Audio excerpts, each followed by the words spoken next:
नमस्ते बच्चों।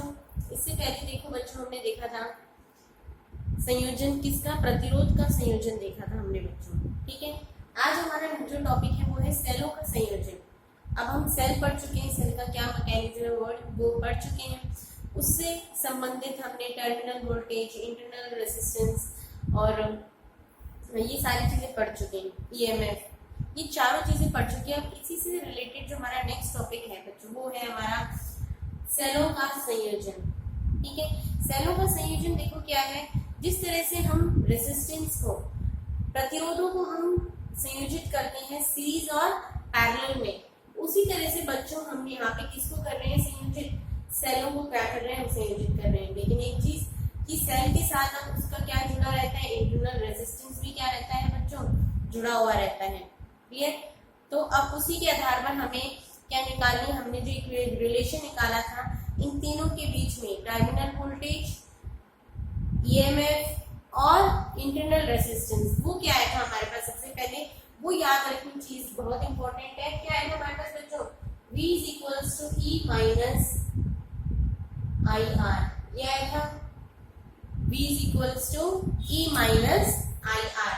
ये हमारे पास रिलेशन आया था किसका, terminal voltage V, EMF E और इंटरनल रेजिस्टेंस R, इनके मध्य संबंध। और इसी के आधार पर, इस संबंध के आधार पर ही हम रिलेशन निकालेंगे। किसके लिए निकालेंगे, पैरेलल के लिए और सीरीज के लिए। क्लियर? तो एक एक करके इनका क्या देखते हैं हम बच्चों, रिलेशन देखते हैं। सबसे पहले हम देखेंगे यहाँ पे कौन सा, सीरीज, श्रेणी क्रम संयोजन।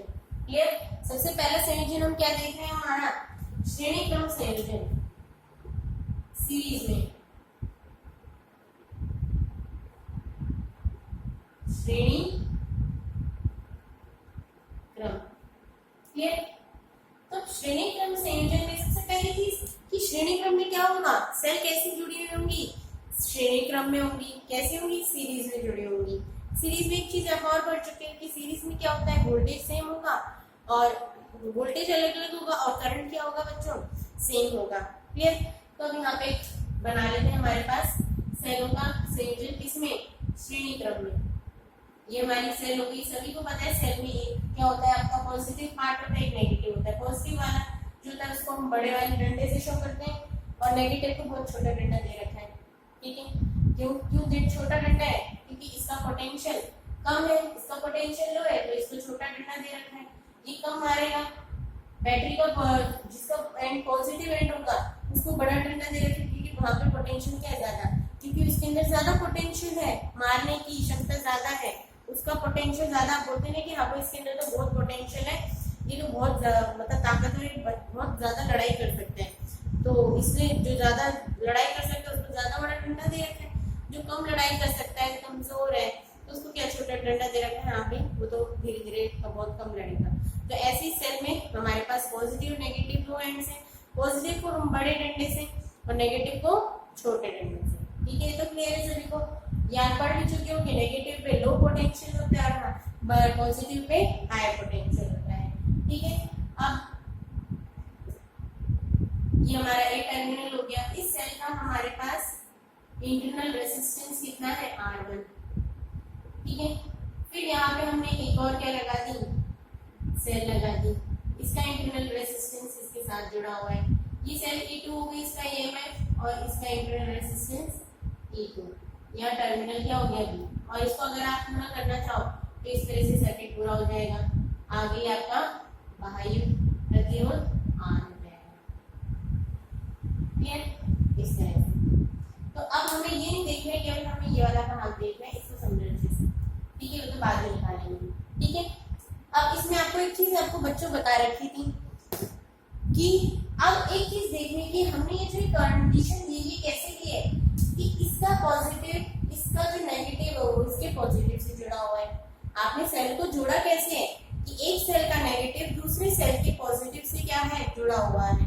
ठीक है, तो यहाँ पर जो आपने पोलैरिटी रखी है वो कैसे रखी है, -2 प्लस, कि सेल को आपने कैसे जोड़ा है, सेल को कैसे जोड़ा है, कैसे जोड़ा है बच्चों, कैसे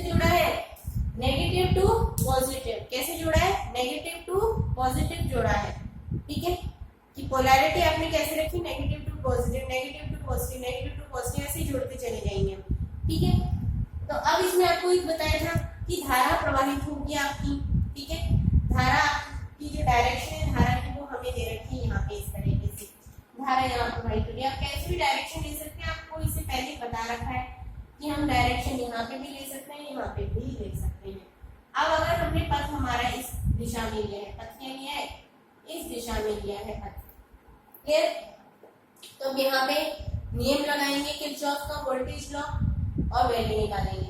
कि बच्चों आपको वोल्टेज लॉ लगाना आना चाहिए कि अगर आप पथ यहाँ से स्टार्ट करें, मतलब पथ का मतलब क्या है कि हम कहाँ से चलना स्टार्ट करें, कहाँ से देखना स्टार्ट करें, यहाँ ए टर्मिनल से देखना स्टार्ट कर रहे हैं, ऐसे ऐसे ऐसे करके आगे बढ़ते जाएगा कहाँ तक, डी तक। आप बोलते हैं कि आपको एक लाइन खींचने के लिए दें, यहाँ से 0 से स्टार्ट करिए, आपने 0 से लेकर कहाँ तक 15 सेंटीमीटर की आपने एक लाइन खींची, तो ए पॉइंट पर तो 0 होगा और बी पॉइंट पे कितना है 15 है, ठीक।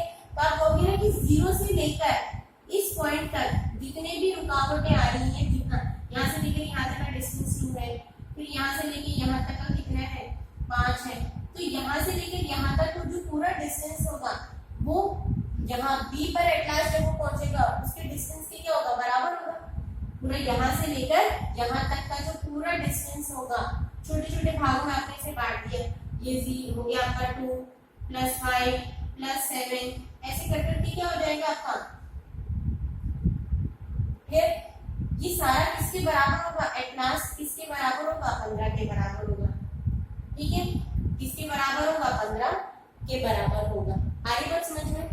कोई चीज यहाँ पे वोल्टेज लॉ कहते हैं कि इस टर्मिनल से लेकर बी टर्मिनल तक जितने भी वोल्टेज, जितने भी विभव का मान है वो किसके बराबर होगा, बी पॉइंट पर जो विभव होगा, बी पॉइंट पे जो वोल्टेज होगा उसकी क्या होगा, बराबर होगा। वैसे वोल्टेज लॉ लगाएंगे। वोल्टेज लॉ आपने लगाया तो हम कैसे लिखेंगे, सबसे पहले ए टर्मिनल पे वोल्टेज ए टर्मिनल पे वोल्टेज हमने क्या बोली कि सपोज बी है और इस पे बी है, क्लियर। उसके बाद हम क्या करना है, ये चीज आपको मैंने बताई थी इससे पहले वाले लेक्चर में बच्चों, कि अगर ऐसे भी देख सकते हो आप कि इस पे पोटेंशियल क्या है हमारा हाई, इस पे क्या है लो है, क्लियर। तो हाई से लो में जाएंगे, तो हाई से लो में जाएंगे तो जैसे ही इसके अंदर से होकर गुजरेगा पोटेंशियल क्या हो जाएगा हमारे पास, हायर टू लोअर जाएगा, तो उसके विभव में क्या होगा, पतन होगा, पोटेंशियल में क्या होगा, ड्रॉप होगा, क्योंकि वो किस कैसे जा रहा है, हायर टू लोअर जा रहा है। और एक दूसरा तरीका भी देखने का कि करंट की दिशा तो इस दिशा में और हमने पथ के लिए इस दिशा में, जब धारा की दिशा और पथ दोनों विपरीत दिशा में होंगे तब क्या होगा, पोटेंशियल ड्रॉप होगा, नेगेटिव होगा ईएमएफ, क्लियर। और ऐसे भी देख सकते हैं जब हम कैसे जा रहे हैं सेल के अंदर की दिशा कैसी होगी, फ्रॉम हायर टू लोअर जा रहे हैं, अधिक से कम की ओर जा रहे हैं, हायर टू लोअर जाएंगे तो क्या होगा, हमारे पास विभव में क्या होगा, पतन होगा। तो अब यहाँ पे इवन क्या होगा बच्चों, नेगेटिव होगा। आगे बात समझ में, इवन क्या होगा हमारे पास, नेगेटिव। अब धारा हमेशा कैसी बहती है, बताया था इससे पहले भी, हायर टू लोअर, लोअर कैसे बहती है, हायर टू लोअर। तो धारा ऐसे बह रही है ना, तो ये वाला एंड तो हायर हो गया और ये वाला क्या हो गया, लोअर हो गया, फिर धारा कैसे बहेगी, higher potential to lower potential बहेगी हमेशा, क्लियर। तो अब यहाँ पर हमने पथ लिया, तो पथ कैसे हो रहा है, लोअर टू हायर हो रहा है। अब पथ लोअर टू हायर है तो यहाँ पे पोटेंशियल क्या हो जाएगा हमारा, बढ़ जाएगा, पथ की दिशा हमने ये वाली ली है, तो लोअर टू हायर में जा रहे तो पथ क्या हो गया, पोटेंशियल में क्या हो गया, गेन हो गया, पोटेंशियल में गेन हो रहा है। कितना गेन हो रहा है, आगे की धारा बढ़ रही है, आई धारा बढ़ रही है, तो आई R1, क्लियर। अब हम यहाँ पर आए, यहाँ पर भी क्या हो रहा है हमारे पास, हायर टू लोअर, यहाँ पे भी हायर टू लोअर जा रहा है तो E2 भी क्या होगा, नेगेटिव होगा। यहाँ पर कैसे जा रहे हैं हम, लोअर टू हायर, तो ये क्या होगा आपके पास, पॉजिटिव IR2। और इस पूरा यहाँ से लेकर यहाँ तक का जो विभव होगा वो किसके बराबर होगा, B पर विभव के बराबर होगा, क्लियर। ये मेन है आपकी ये इक्वेशन लिखना, क्लियर। इक्वेशन बनानी है हमने, VB को इधर लेकर आओ, VA minus VB is equals to, ये सारे टर्म उधर लेके गए हो तो क्या है हमारे पास, E1 प्लस E2, ये दोनों भी आई R1 प्लस R2, ये तो आएगा हमारे पास। अब VA माइनस VB क्या है? दो टर्मिनल्स के मध्य वो वोल्टेज जब धारा बह रही और वो वोल्टता कैसी वोल्टता कहलाती है बच्चों? टर्मिनल वोल्टता कहलाती है। कैसी वोल्टता कहलाती है? टर्मिनल वोल्टता। तो VA माइनस VB तो क्या हो गया हमारे पास? VA माइनस VB क्या हो गया हमारे पास? Terminal voltage. तो इसकी जगह हम क्या रख सकते हैं? खाली V। ये क्या हो गया हमारे पास? E1 प्लस E2 और ये हो गया minus I R1 plus R2। Clear? अब जब हमारे पास पूरा परिपथ बनेगा, क्लियर, तो तुल्य परिपथ में, इसमें तुल्य परिपथ में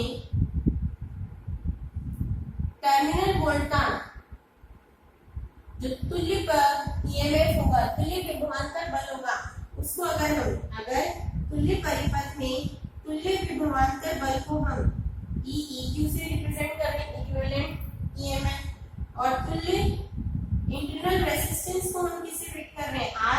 REQ से व्यक्त कर रहे हैं। तो उस समीकरण के द्वारा, इनके मध्य संबंध के द्वारा हमारे पास क्या संबंध आएगा? V = EEQ minus I REQ आएगा, जो हम रिलेशन निकाल चुके हैं। क्लियर? तो इन दोनों समीकरणों की जब हम क्या करेंगे? तुलना करेंगे। इन दोनों समीकरणों की तुलना करने पर क्या आ जाएगा बच्चों हमारे पास? तुलना करने पर EEQ किसके बराबर आ गया? E1 प्लस E2 के, तथा REQ किसके बराबर आ गया? R1 प्लस R2 के। Clear?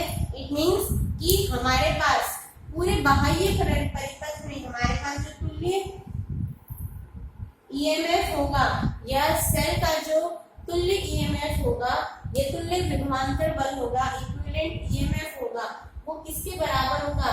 EEQ E1 plus E2 के बराबर। और सीरीज के लिए तो आप निकाल ही चुके हो कि रेजिस्टेंस क्या होगा? इक्विवेलेंट रेजिस्टेंस किसके बराबर होता है? तुल्य प्रतिरोध R1 प्लस R2 के बराबर होता है। क्लियर? तो इससे हमारे पास क्लियर हो गया। और ये कब आएगा condition?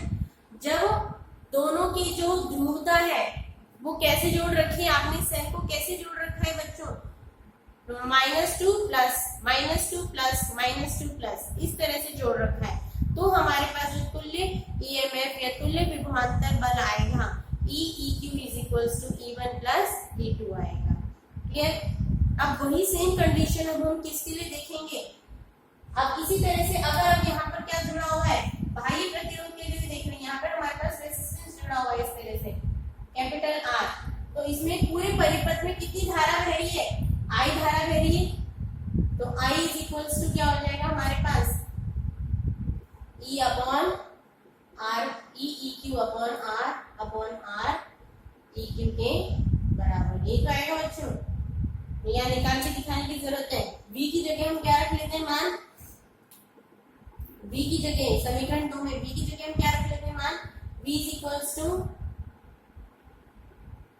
IR EEQ minus I REQ, दोनों का लेके जाओ। R plus REQ = EEQ, therefore I = कितना आ गया? EEQ upon R plus REQ। अर्थात पूरे बाह्य परिपथ में जो कुल धारा है, धारा कितनी बहेगी? I = EEQ upon R plus REQ की क्या होगी? बराबर होगी। इस तरह से भी निकाल सकते हैं। क्लियर है?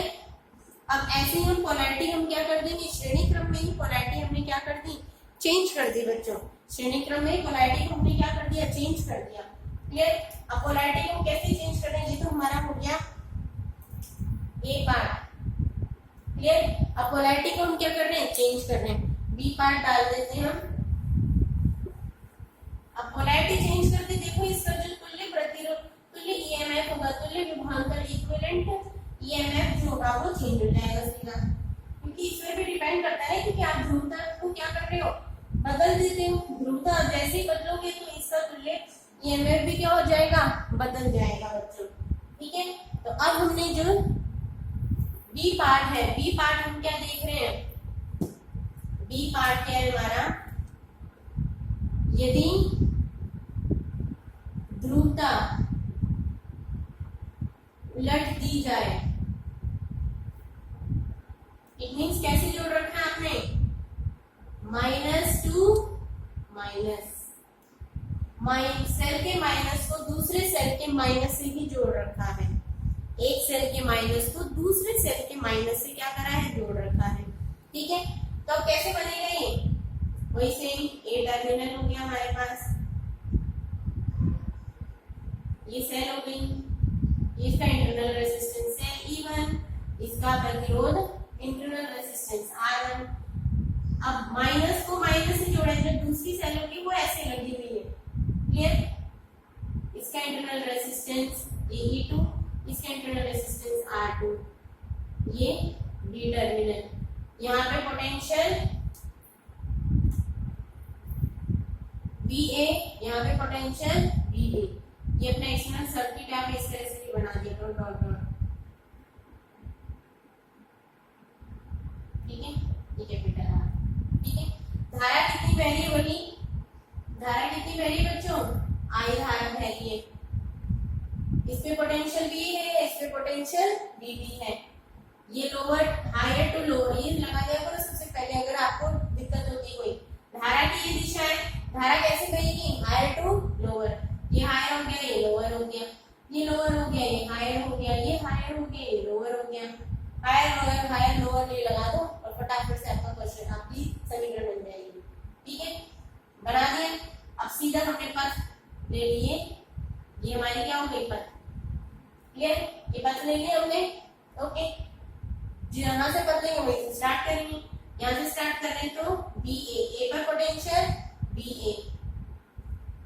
अब हायर टू लोअर है तो E, यहाँ पे इस सेल का EMF क्या होगा, negative, minus E1।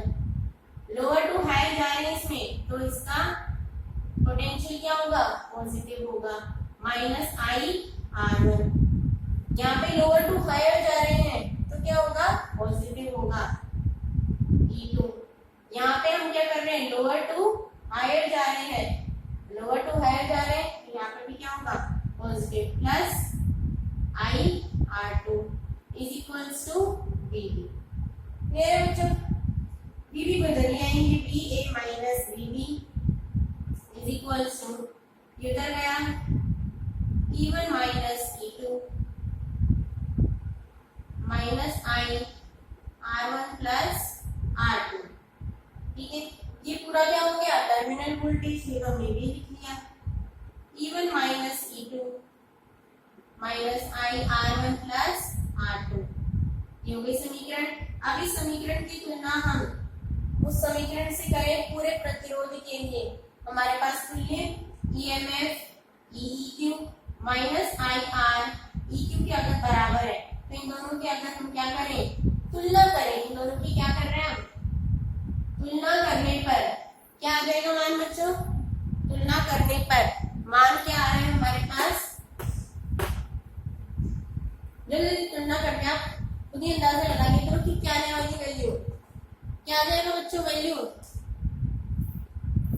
EEQ is equals to E1 minus E2 और वही REQ बराबर R1 प्लस R2। अब REQ को कोई फर्क पड़ा, REQ जैसे पहले सीरीज में लगा था अभी भी सीरीज में लगा हुआ है, रेजिस्टेंस की कोई पोलैरिटी नहीं है, उसमें कोई प्लस माइनस कोई तो पोल्स ही नहीं है, ध्रुव ही है, तो वो जैसे पहले थे वैसे अब उनमें कोई फर्क नहीं पड़ा, वो तब भी REQ R1 प्लस R2 था, अभी भी REQ R1 प्लस R2 है। ठीक है, यहाँ पे EEQ क्या हो जाएगा हमारे पास, E1 माइनस E2, EEQ क्या हो गया हमारे पास बच्चों, E1 माइनस E2। आ रहा है फर्क दिखाई दे रहा है इसमें। तो अब हमारे पास तुल्य जो विभवांतर बल है वो कितना आ गया बच्चों, EEQ बराबर E1 माइनस E2। इससे क्या स्पष्ट होता है कि जब हम पोलैरिटी कैसे रखेंगे, सेल को हमने कैसे जोड़ा था, एक के माइनस को दूसरे के पॉजिटिव से, एक के नेगेटिव को दूसरे के पॉजिटिव से, negative to positive, negative positive, ऐसे चाहे आप कितनी ही सेल जोड़ दो, वो सारी सेल के लिए जो इक्विवेलेंट ईएमएफ होगा क्या होगा, इक्विवेलेंट ईएमएफ होगा वो E1 plus E2 plus E3 plus E4 and so on ही होगा। क्लियर, लेकिन अगर आपने क्या करा है, पोलैरिटी चेंज कर दी, क्या कर दी बच्चों, पोलैरिटी चेंज कर दी, तो इसमें फर्क पड़ेगा E1 minus E2, E2 minus E3।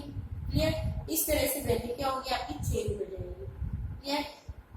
तो इस प्रकार से हमारे पास दोनों के लिए तुल्य प्रतिरोध आ जाएगा। तो ये हो गया हमारा बी पार्ट श्रेणी क्रम का।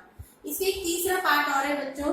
तीसरा पार्ट क्या है कि अगर हमारे पास श्रेणी क्रम में चाहे हमने कितने भी सेल लगा रखे हैं और उन सभी सेलों का ईएमएफ क्या हो बच्चों, सेम हो, सभी का ईएमएफ ई है, जितने भी प्रतिरोध लगा इंटरनल रेजिस्टेंस है सेल के उन सभी का इंटरनल रेजिस्टेंस भी सेम है आर। तो ऐसी कंडीशन में टोटल हमने एन सेल्स लगा रखे हैं, टोटल उनके इंटरनल रेजिस्टेंस भी एन है। तो ऐसी कंडीशन में हमारे पास क्या रिजल्ट आता है, ये हमारा थर्ड पार्ट। ठीक है, तो थर्ड पार्ट क्या है बच्चों हमारे पास कि यदि श्रेणी क्रम में समान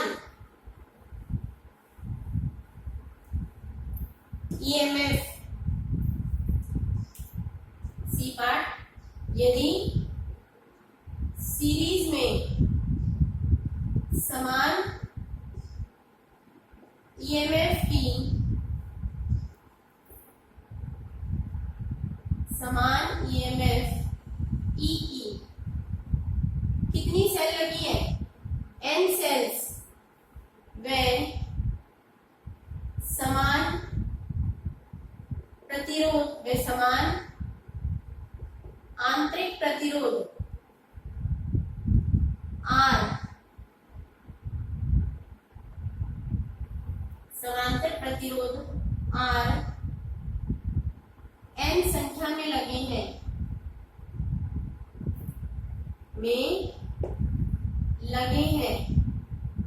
तो धारा ज्ञात करते हैं। तो धारा क्या करते हैं, ज्ञात करते हैं। किस परिपथ में, विद्युत परिपथ में कितनी धारा बहेगी, कितनी धारा बहेगी बच्चों, ये अगर हम बोल रहे हैं कि यहाँ पर जो ईएमएफ है वो E1 is equals to E2 is equals to E3 is equals to En, किसके बराबर है, n के बराबर। इसी तरह से R किसके बराबर है यहाँ पे हमारे पास, इसी तरह से इंटरनल रेजिस्टेंस R1 R2 के बराबर है, R3 is equals to RF किसके बराबर है, R के बराबर है। तो हमारे पास जो रिजल्ट आएगा वहां पे I इज इक्वल्स टू, ये रिजल्ट आएगा ना बच्चों, I is equals to EEQ upon R plus REQ, ये आया था रिजल्ट। अब यहाँ पर ये जो EEQ है ये तो हमारे पास ये है और REQ क्या है हमारे पास, R है। क्लियर? तो इसकी जगह हमारे पास क्या आ जाएगा मान,